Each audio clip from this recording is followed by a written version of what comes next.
નમસ્કાર વિદ્યાર્થી મિત્રો, હિન્દીમાં આપણે પુનરાવર્તન એકના પ્રશ્નના જવાબની ચર્ચા કરીશું. પુનરાવર્તન એટલે શીખેલા પાઠને આપણે યાદ કરવાનું.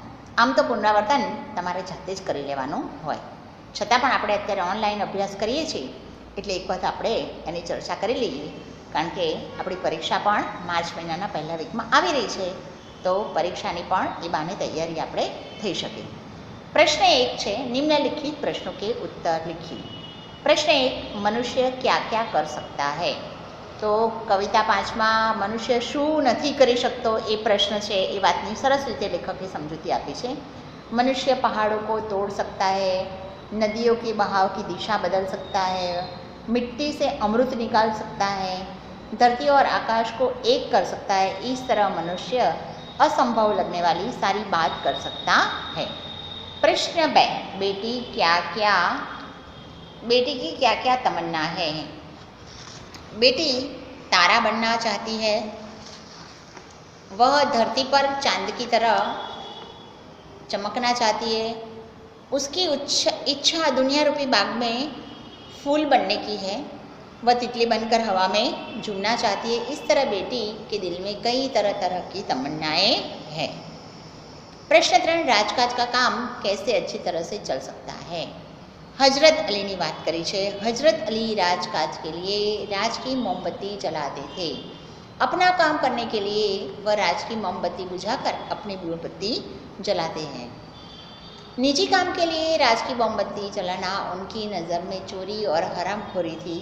यदि हजरत अली जैसी प्रामाणिकता रखी जाए तो राजकाज अच्छी तरह से चल सकता है.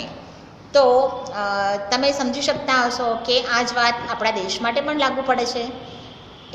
આટલા મોટા દેશની આટલી વિશાળ જનસંખ્યા સાથે જો દેશને વિકાસ સાથે આગળ લઈ જવો હોય તો એમાં પણ પ્રામાણિકતા એટલી જ જરૂરી છે, ત્યારે જ આપણા બધાનો સાચો વિકાસ થઈ શકે છે.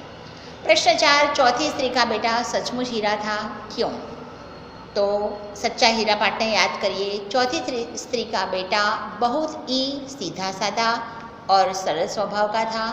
उसने देखा कि माँ सिर पर पानी से भरा घड़ा उठाए आ रही है और उसने उपदेश नहीं किया.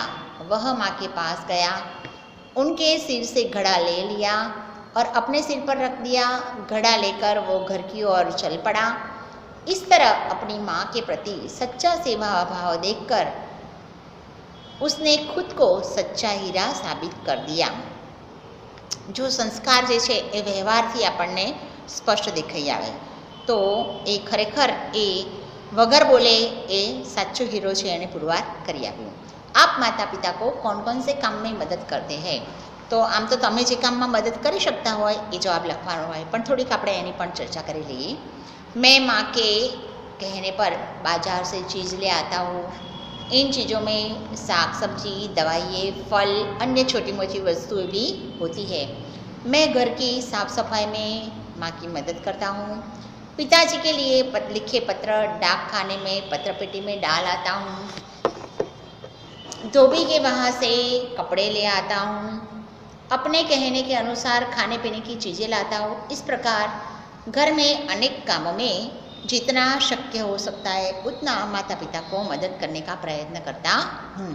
तो आ प्रमाणे आ सिवाय पण तमे जो घर में कोई नाનું મોટું काम करता हो तो एनो उल्लेख जवाब में करी शकाय छे.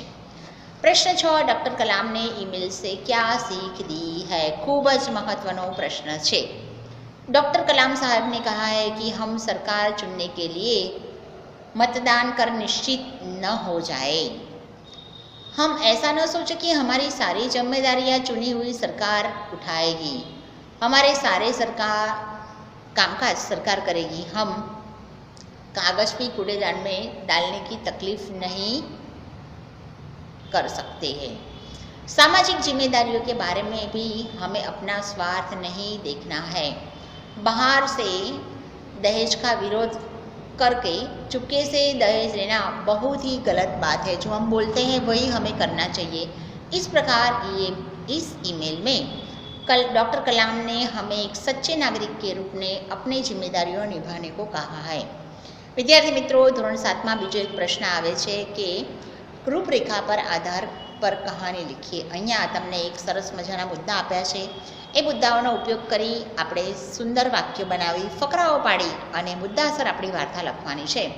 તો અહીંયા એક સરસ મજાની વાર્તા છે। એક चरवाहा था, वो बकरियों को चराने के लिए जंगल में रोज जाता था। एक दिन बकरी घास चरते चरते कुछ दूर निकल गई। उसने किसी के घूरने की आवाज़ सुनी। उसने सिर उठा के देखा तो उसके सामने एक भेड़िया खड़ा हुआ था। भेड़िया बोला, मुझे बहुत ही भूख लगी है। अच्छा हुआ कि तू मेरे पास यहाँ आ गई है, अब मैं तुम्हें अच्छी तरह से खा लूँगा। बकरी पहले तो एकदम घबरा गई भेड़िए को सामने देखकर, क्योंकि वो तो एकदम घबराहट के स्वभाव वाली है। फिर उसने हिम्मत रखी और वो हिम्मत से उसने काम लिया। वह बोली, आप मुझे खाना चाहते हैं तो कोई बात नहीं, मुझे खा लीजिए, परंतु मेरा एक गाना सुन लीजिए, फिर उसके बाद आपको जो मुझे खाना है खा लीजिए। भेड़िया ने बोला, कोई बात नहीं, चलो तू एक गाना गा ले। उसने अपना गाना शुरू किया, यानी कि ज़ोर ज़ोर से मैं करने लगी।